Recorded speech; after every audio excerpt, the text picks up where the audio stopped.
I'm going to show you how I layered it again. I thought I was recording and I wasn't. So cabbage is on the bottom.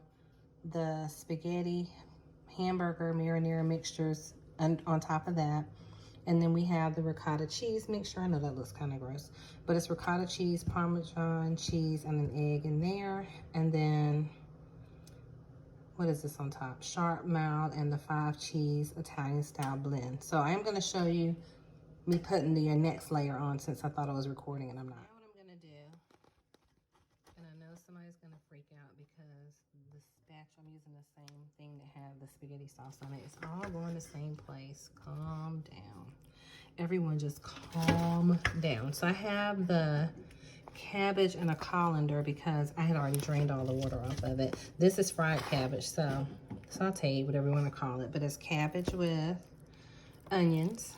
Because I love fried cabbage like it's nobody's business. I could eat a whole cabbage head by itself and not even care. I'm sure there's so many of you like that. So we're just layering this on top. I have never made this, but I wanted spaghetti tonight like everybody else, but I didn't want the noodles. Not spaghetti, I'm sorry, lasagna. Because I love lasagna. And I was like, I'm not eating lasagna noodles. And then even though you can do the gluten-free noodles, I don't like them. So let me do at least rinse the spoon. I'll rinse the spoon off now. Like I've already cross-contaminated everything in somebody's mind, but it's not. It's all cooked. It's all going the same place, and it's gonna, you know, gonna mesh in here together, and it's gonna roll out together.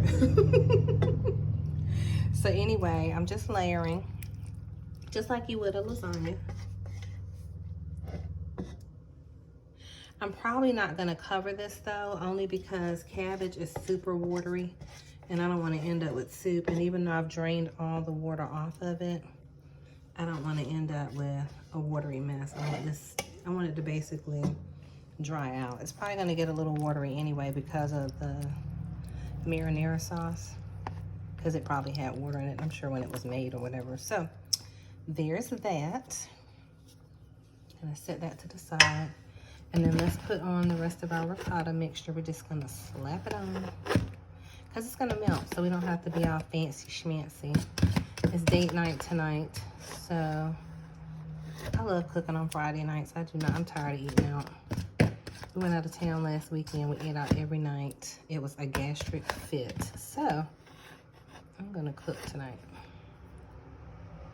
So after you do, you put your ricotta mixture. Let me go get the rest of it. People are like, it's Friday night. They don't cook. They're off on Fridays. But I'm that person. It's like, I feel guilty if I don't cook for my family. But that's because food is my love language.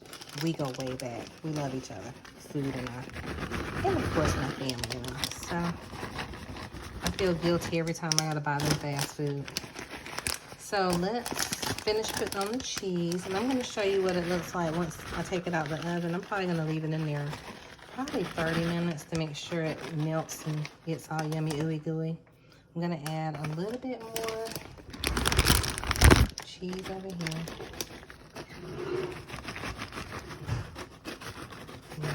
Good to go. Maybe I'll sprinkle some Italian seasoning on top. Hold on. So just a little bit of Italian seasoning. Just getting all over the place. And I'll be back to show you what it looks like. Okay, so let's go ahead and cut a piece and see what it looks like. I'm not gonna take it out yet. I just wanna lift it up so you can see what it looks like. I'm not getting ready to eat yet. That's a cabbage lasagna. It looks good and it's not watery. Ugh, so hungry. Okay, I'm out. Happy Friday.